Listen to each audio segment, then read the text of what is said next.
Hey guys, and welcome to the YouTube live. I want to go ahead and speak to you guys about the personal branding, and we're gonna go through a few things of about the how to actually personal brand yourself, how to focus on your next things of so when you're while searching for a job, how to actually benefit from personal branding and how to put yourself and portray yourself and land a job. So we will go through looking at some tips and tricks, as well as if you guys have any questions, please go ahead and ping me, and please go ahead and put it on chat so I can go ahead and answer your questions.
So yeah, so if you guys have any questions, go ahead and drop it in the comment section, and I will, I'll try my best to answer it, and obviously walk you through a few things.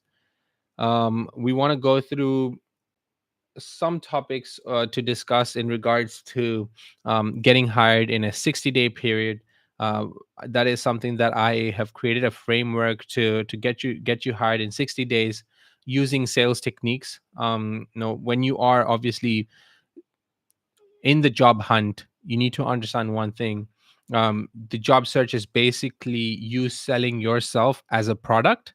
And so, if you look at how salespeople do things, it's not about luck. So they identify their target audience, they identify how to build a relationship with them, and then track their progress as well. So that's exactly what we want to do in terms of focusing your job search. So you want to make sure that you're able to track your applications, and for tracking your applications, I've provided a tracker. um and if you really want these no the guides as well as a tracker, if you want the links to it, no, please message me or put it on chat, and drop your email or whatever you can, and I'll send it over to you, and we can probably post the links in the comment section. So yeah, Sanket, hi. And could you tell me the best possible ways to tackle a question that you wouldn't know the answer to of in an interview? Okay. So in an interview, when you're obviously when you are given an answer, or when you're asked for an answer that you have no answer to, or so a question that you have no answer to, what you ideally want to do is be able to ask them for time. It's completely fine for you as a job seeker, as the applicant, to ask them for 2 minutes or ask them for time to actually go through your notes. Say that you have done your research and you have some notes that you've created, and you want to go through those notes and make it make sure you can make an impact with your answer. So that shows the recruiter that you're prepared, but also shows the recruiter that you're willing to go the extra mile in terms of doing the research before coming to an interview.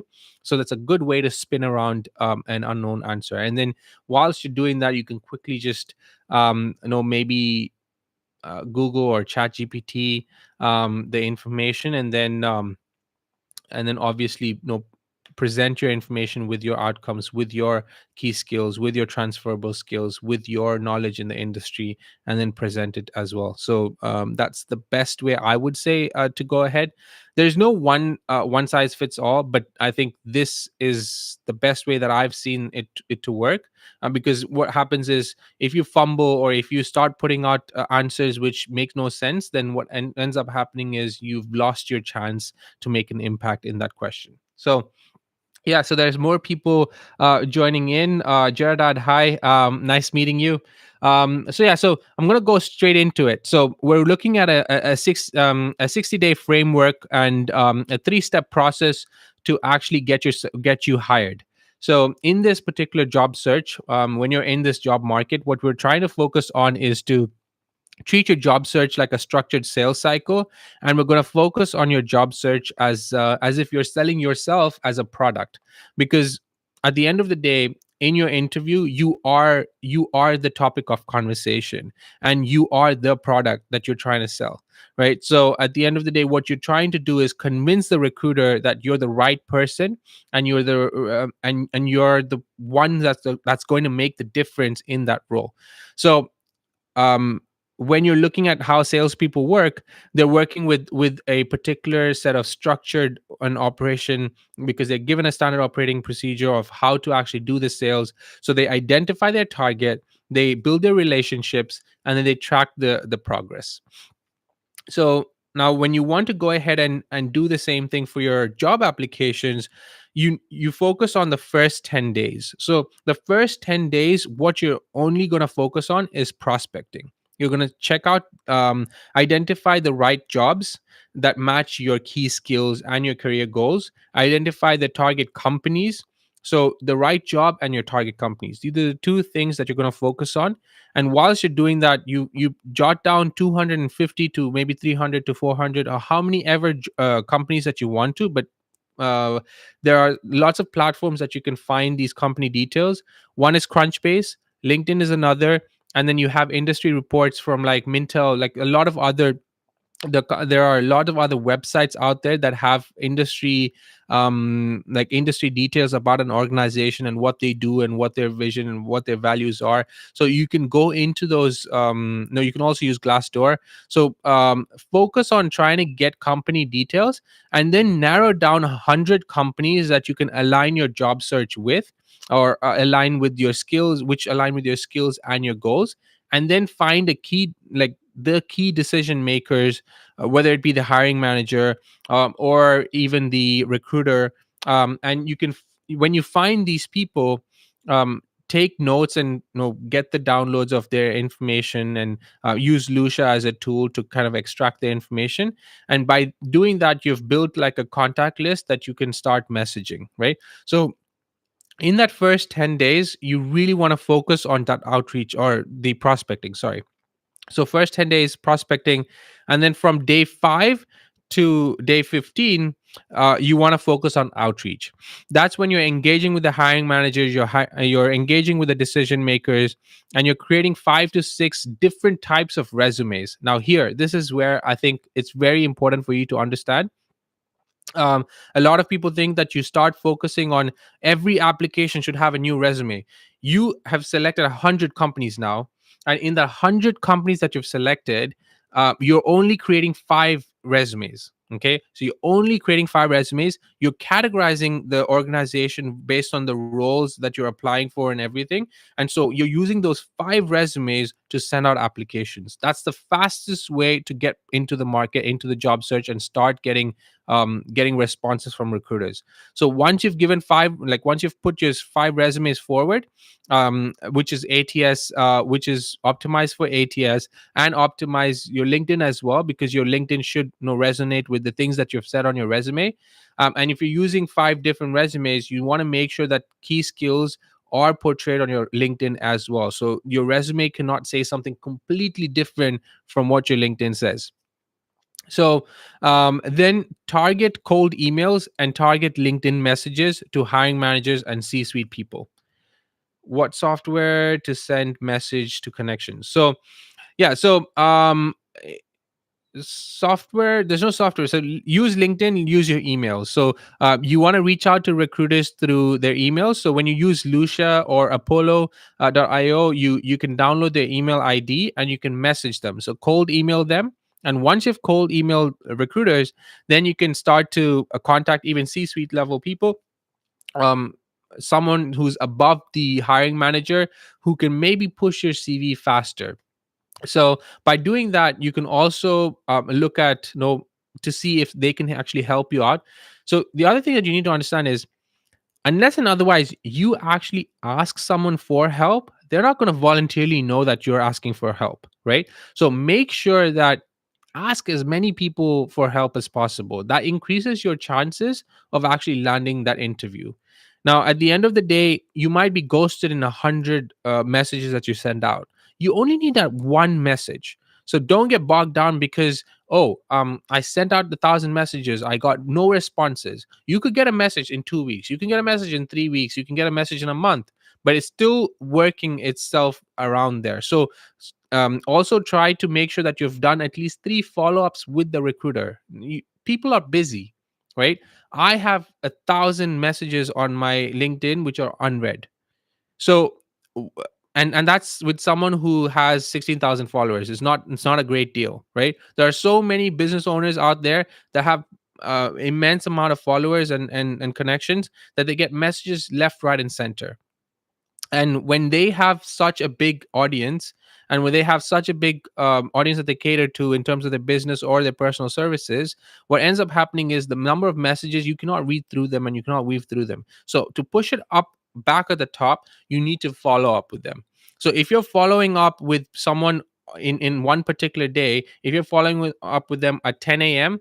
and then there's no response, try a different time, or try 3 different time intervals in 3 different weeks, and see if you can get a response. Try to just tell them that you're trying to bump up the message to the top. Have you got a chance to no, see my previous message? Speak or ask something good about them, or tell them, or like talk to them in such a way that you also want to or intrigued by what their knowledge is about that industry, about their company, about their organization, about what they're doing. So you want to also gas them up, or and light them up, like in terms of giving them a positive attitude to actually get a response. Okay. um a follow-up question: whilst closing and ending a face-to-face interview, what's the best way to leave a lasting impression? I'll get back to that, Sanket. So there's definitely a way to end off with the closing questions and so on. But going on to the point of, looking at that 60-day, getting hired in 60 days, you're when you're doing your outreach, you want to contact the right people at the right time. So once you've done that, also use your professional network that you have created on LinkedIn. If your LinkedIn currently has around 500 connections or 1,000 connections, that's not enough.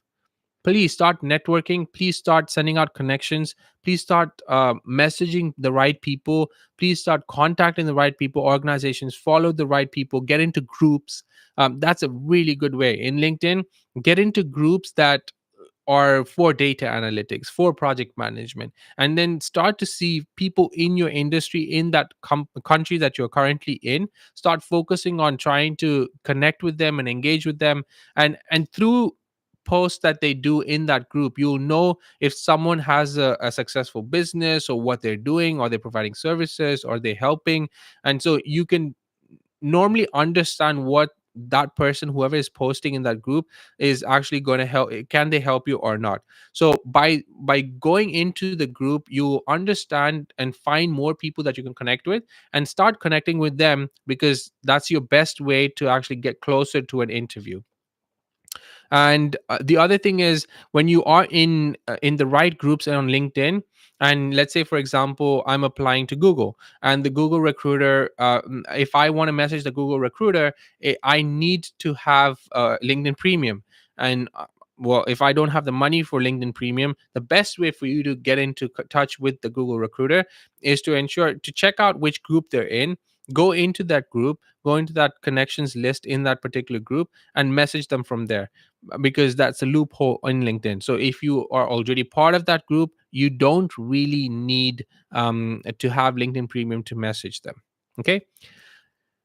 Got it. Sairam, but we need to tailor the resume according to every JD. How only 5 resumes can justify 100 JDs? So when we're targeting 100 companies, we're not targeting 100 companies in like. So if I'm a business analyst, I'm not applying for a sales role, am I? I'm not applying for a data analytics role. So business analyst is going to apply for a business analyst role. A project manager is going to apply for project manager role. They might apply for roles which have transferable skills. So you'll create 5 different resumes for those 5 different transferable skills or any other roles that you want to apply for, but making sure that you have the skill set for those roles. You're not applying for entirely 5 different completely new job roles. Like for example, if I'm applying for a sales role, I'm not going to apply for a programming role. So what you need to do is you need to have five resumes to really link you with the right skills and goals that align you with the right skills and goals, and match you to your target companies based on your skills and goals. So you're only optimizing that you're only optimizing that resume to better fit that role that you're going to apply for. And at the end of the day, a recruiter is not expecting you and your resume to fit 100% to the job role that you're applying for. They're only expecting you to have a 60 to 70% match. Now, in that 60 to 70% match, if you can showcase your transferable skills, the chances of you getting hired is much higher.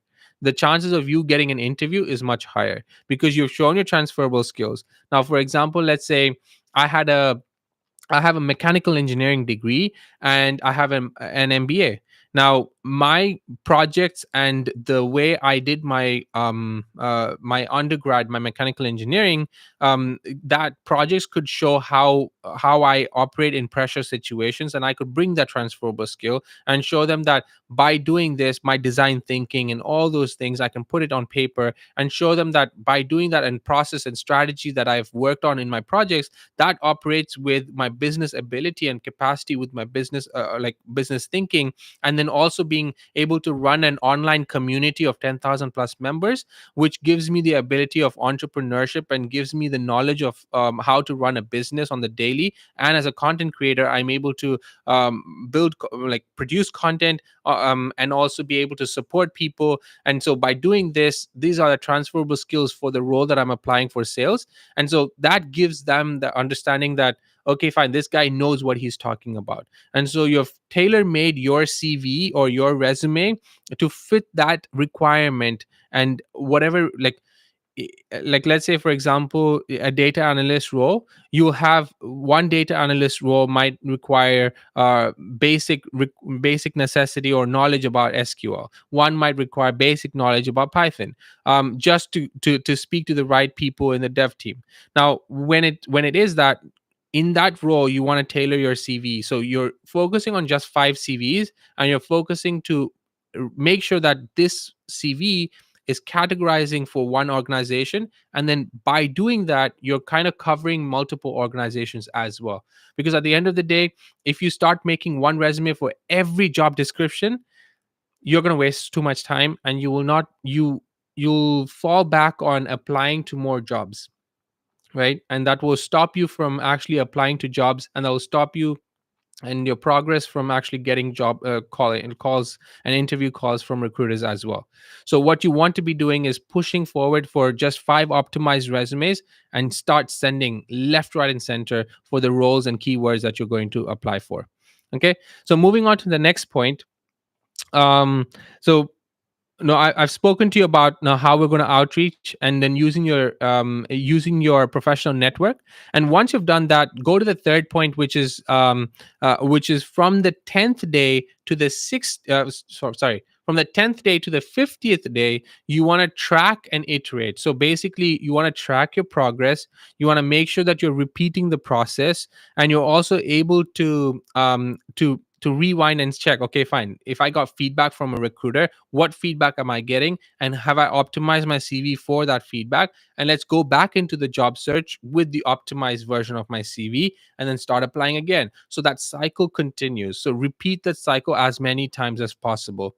So keep track of your responses that you're getting from recruiters and hiring managers, and also refine your CV and your cover letter and your applications based on the responses you're getting from recruiters.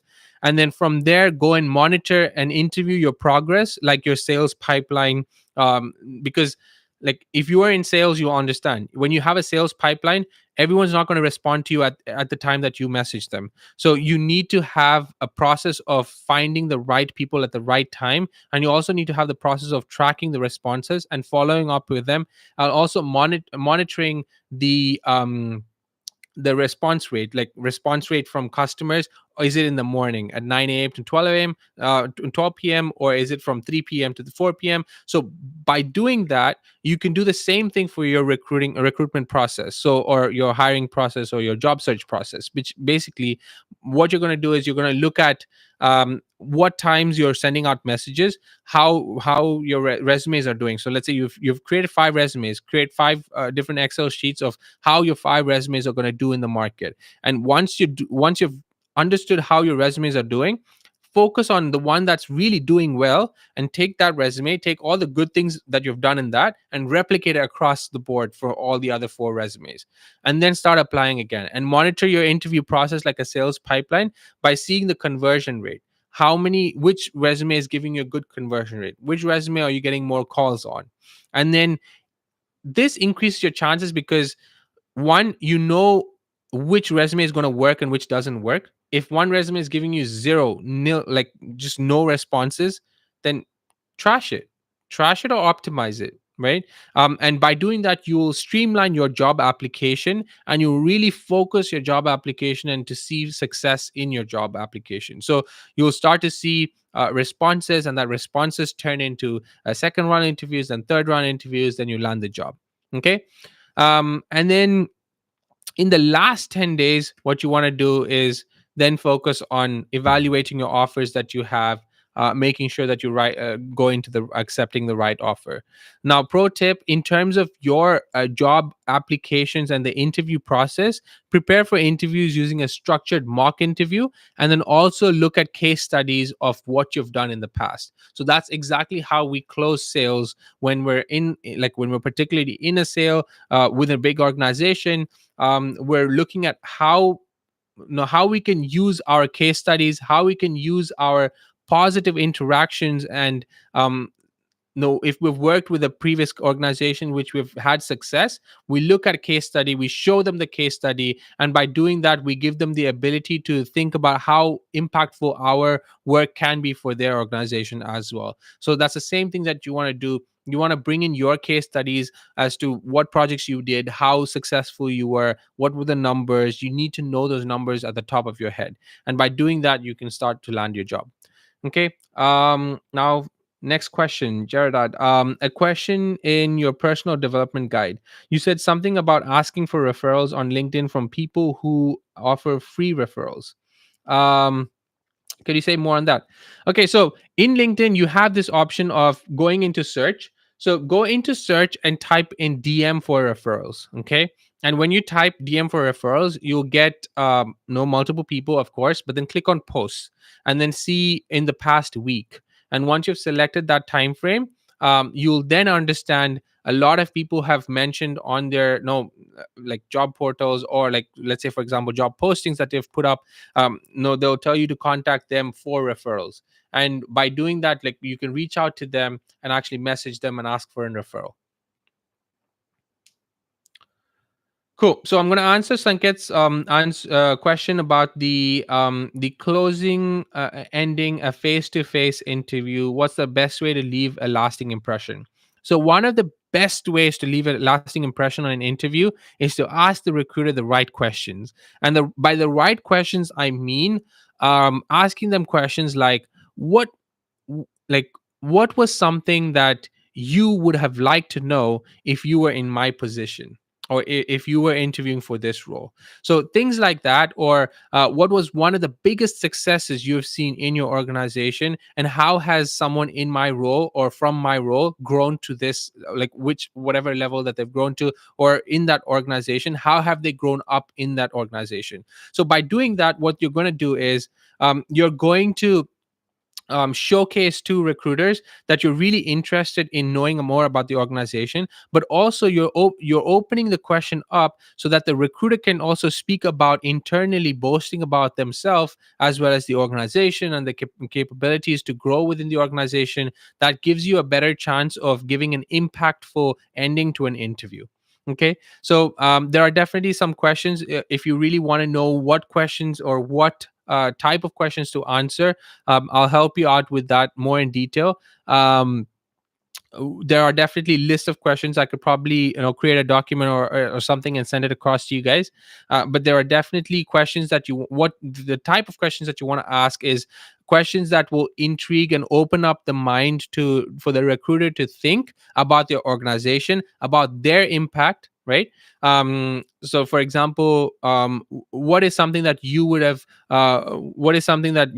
told a future, or no, what is something that you would have told someone in your caliber, or someone who was joining this role 10 years ago, right? When you had started, or if you had started this role, if you had applied for this role, what is something that you would have wanted to know? So these are things that you are impactful questions that make the recruiter also to think, because at the end of the day, it's not just about the recruiter making you think. You also want to flip the thing.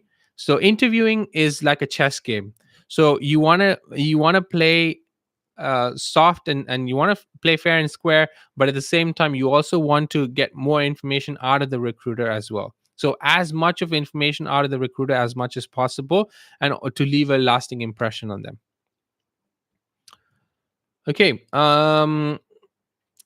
Yes. And how are we going to maximize the count of submissions per day? Do we have any websites or platforms that applies for jobs for us? Yeah, I'm sorry, Sai. There is no platform that will apply for jobs for you. But what you can do is set a calendar, set a time. Let's say, for example, if you wake up at 9 a.m. and you set a time from 9 to 10 that you apply for jobs.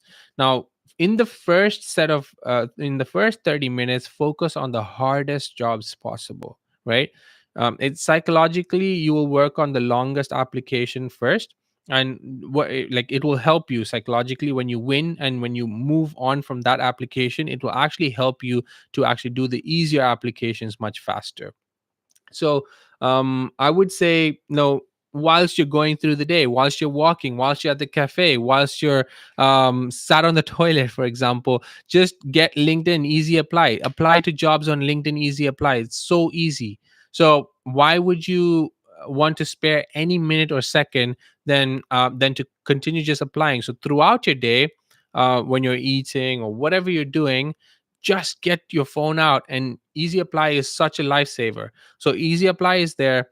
Indeed also has Easy Apply. So focus on applying to many jobs in that. But at the same time, don't forget one more thing. When you're applying using Easy Apply, do not forget to network with a recruiter. You always understand or know who the recruiter is for that role. So screenshot it so that you can get back to it, or at least by the end of the day, you can message recruiters and say that you're interested in the role. So that's something that you don't want to miss out on. Any other questions, guys? So if all the questions are over, then we'll probably wind up. But I've had a good time discussing with you guys. But let's see if now I'll wait for two more minutes just to see if there's any other questions, and then we'll go from there.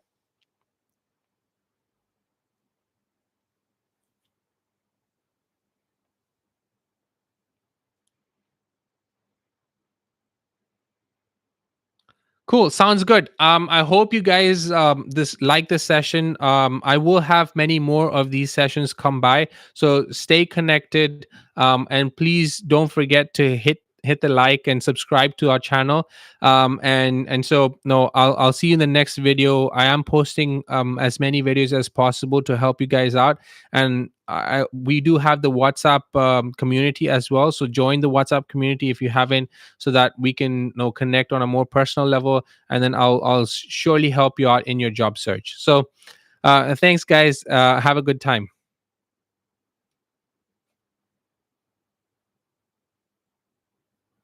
Hey, sorry, Nitesh. What types of questions they can ask in behavioral interview? Nitesh, so yeah, I'll end off with this question, but yeah, so in behavioral interviews, they're going to put you in situations and ask you how you, or what would you do in that particular situation. So they will give you a situation as to, let's say, X employee did something and no had a malpractice, or didn't do the right work, and then they didn't follow the process, or there was something that happened. How would you react to that situation? And so there would be certain situations they'll give you, and then they'll see how you handle those situations and how you handle those answers. So if you want to know more in detail about how to actually tackle those, let's connect and I'll help you out. Is there any particular no is there any particular company or any particular interview that you're looking at? And we'll see how that behavioral questions will be asked as questions for that role and for that organization, and we can kind of personalize that support for you. Okay, so thank you. Yeah, hopefully this was helpful, and thank you, and see you in the next one.